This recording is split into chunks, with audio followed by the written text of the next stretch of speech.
E aí, você tem 15 minutos?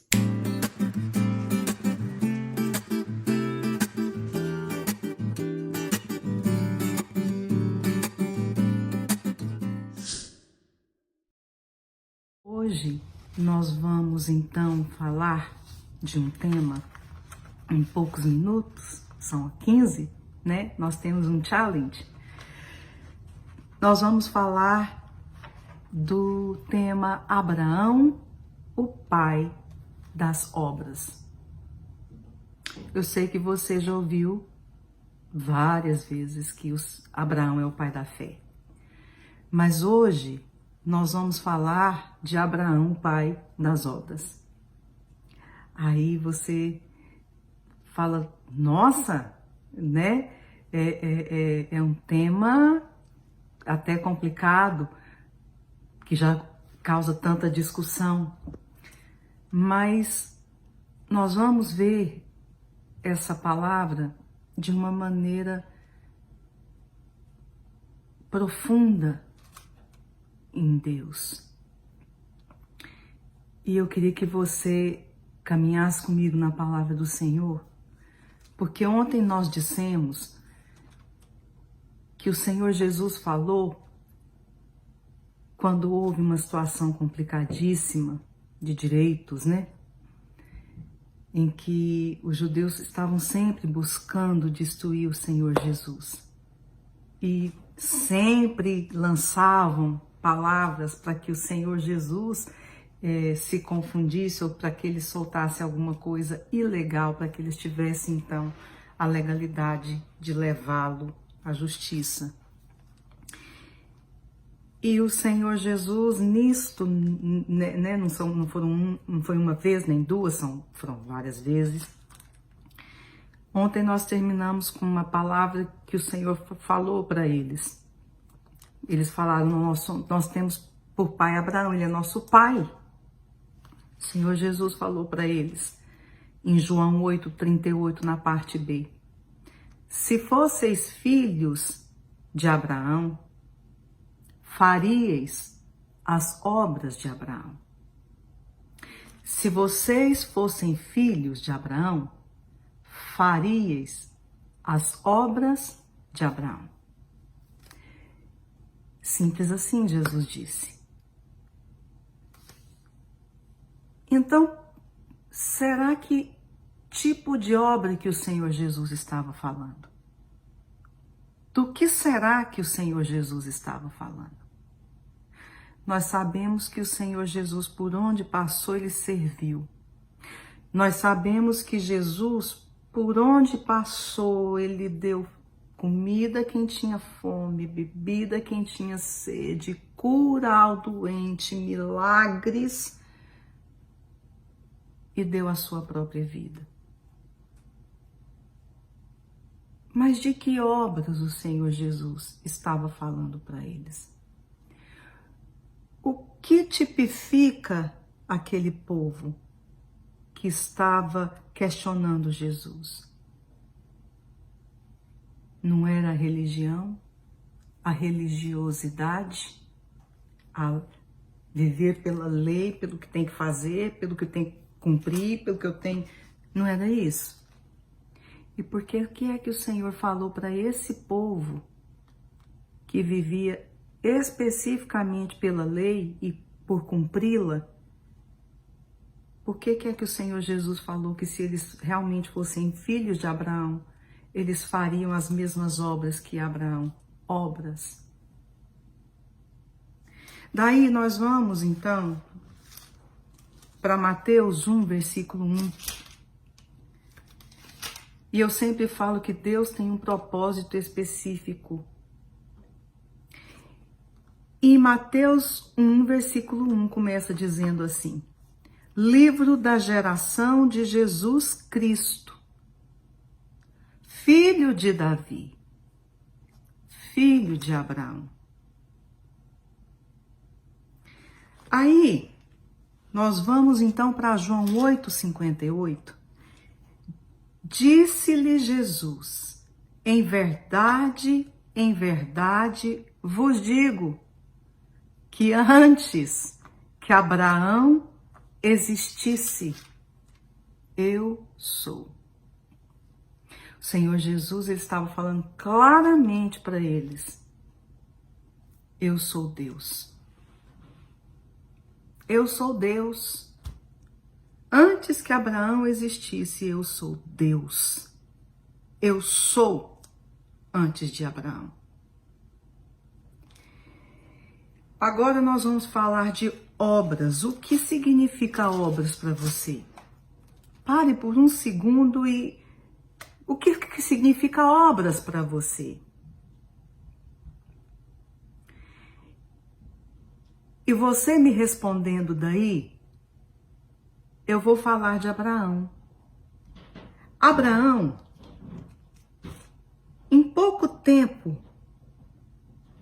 o que foi que Abraão fez da vida dele? Vamos ler um versículo. Tiago 2, 21. Que obras que Abraão fez? Porventura, Abraão, o nosso pai, não foi justificado pelas obras quando ofereceu um altar. E nesse altar ele ofereceu seu filho Isaque. Abraão foi justificado pelas obras. Tiago 2, 21. Quando? Quando ele ofereceu num altar o filho Isaque ao Senhor. Altar. Preste atenção. Guarde com você. Altar. Ele foi justificado pelas obras quando ele ofereceu um altar. Aí eu pergunto para você, o que foi que Abraão fez a sua vida inteira? Qual foi o legado que Abraão deixou? O que foi que ele fez na sua caminhada até morrer? O que foi que Abraão fez?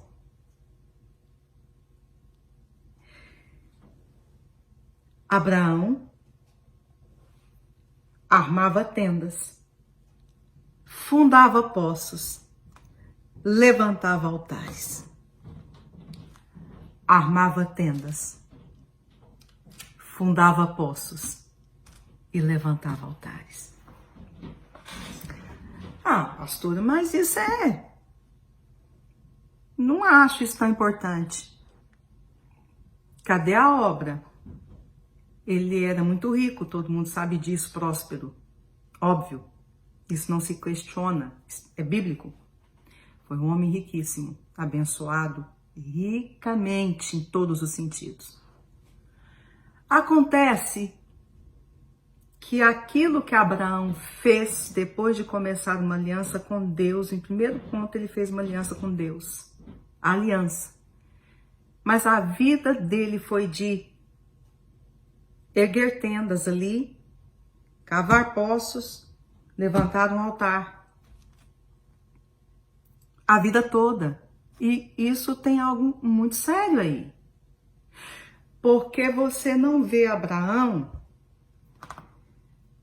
arrumando 20 carros de boi ou camelos ou whatever you call, né? E colocando ali então mantimentos de não sei para quantos anos e fazendo obra de caridade, dando pro povo e aquela coisa, e vamos fazer um movimento, e vamos fazer uma campanha de doação, e, né? Aí você fala, meu Deus, essa mulher, ela quer, meu Senhor, é contra a gente ajudar as pessoas. Se você for na nossa igreja, você vai entender o que é uma vida em igreja, como é que nós vivemos, como nós ajudamos aos outros, como é que a igreja vive. É uma experiência que você tem que ir para ver. Interessante demais. Eu quero que você leia comigo em Tiago 2, 23 a 26. E cumpriu-se a escritura. que diz: e creu Abrão em Deus, e foi-lhe isso imputado como justiça, e foi chamado o amigo de Deus. Ele foi chamado o amigo de Deus. Vedes então que o homem é justificado pelas obras e não somente pela fé. Eu estou lendo aqui na Bíblia. 25. E de igual modo, Raabe, a meretriz, não foi também justificada. Quem era Raabe? Então vamos falar de mudar de meretriz, vamos falar assim, prostituta, porque é algo mais pejorativo e aí a gente entende como a coisa é séria. Como é que Deus vê e nem sempre é como eu entendo. E de igual modo, Raabe, a meretriz, não foi também justificada pelas obras quando recolheu os emissários e os despediu por outro caminho? Porque assim como o corpo sem o espírito está morto, assim também a fé sem obras é morta. Abraão é o pai da fé, mas o Senhor colocou ele aqui na palavra e disse que cumpriu nele se cumpriu. Pela fé foi imputado como justiça e ele foi chamado o amigo de Deus. Como Deus nomeia as pessoas, como ele se dirige às pessoas, é muito importante, porque isso é muito importante dentro da cultura hebraica. O amigo de Deus, era assim que Deus o via. Quando o Senhor foi resolver a questão de Sodoma e Gomorra, é interessante demais como foi que Deus agiu em Gênesis 18, 17. O Senhor falou assim, o Senhor, o Deus Todo-Poderoso, Deus falou. Ele falou assim, ocultarei eu a Abraão o que eu vou fazer ou o que eu faço? Eu estou aqui planejando tomar uma decisão séria na face da terra. Eu tenho que contar para o meu amigo. Queridos, armatenda, proteção, vida fora da cidade, proteção, isso é espiritual. Fundar poços, rios de água viva, isso não tem nada a ver com religião. Edificar altar, comunhão com Deus. Se você não sabe o que Deus tem para a sua vida, se você não tem direção, se você não tem esperança esses dias, tá faltando altar, querido. E você sabe o que isso implica? Atitude. Atitude. Você precisa voltar para o Senhor. Você precisa voltar a ter comunhão com o Pai. João, o amigo de Deus. Maria, a amiga do Senhor. Mariazinha, a amiga do Senhor. O Joãozinho, o amigo do Senhor. Isso vai fazer toda a diferença na sua vida. Guarda isso no seu coração, porque isso vai fazer a diferença na sua vida. Você precisa de comunhão, senão você não vai a lugar nenhum. Lucas 6:47. E por que me chamais Senhor, Senhor, e não fazeis o que eu te digo? Qualquer que venha a mim, ouve as minhas palavras e as observa, eu vos mostrarei a quem é semelhante. É semelhante ao homem que edificou uma casa, cavou, abriu bem fundo, pôs alicerce sobre a rocha, e vindo a enchente, bateu com ímpeto a corrente naquela casa, e não a pôde abalar, porque estava fundada sobre a rocha. Obras. É aquilo que você faz. Busca o Senhor enquanto se pode achar.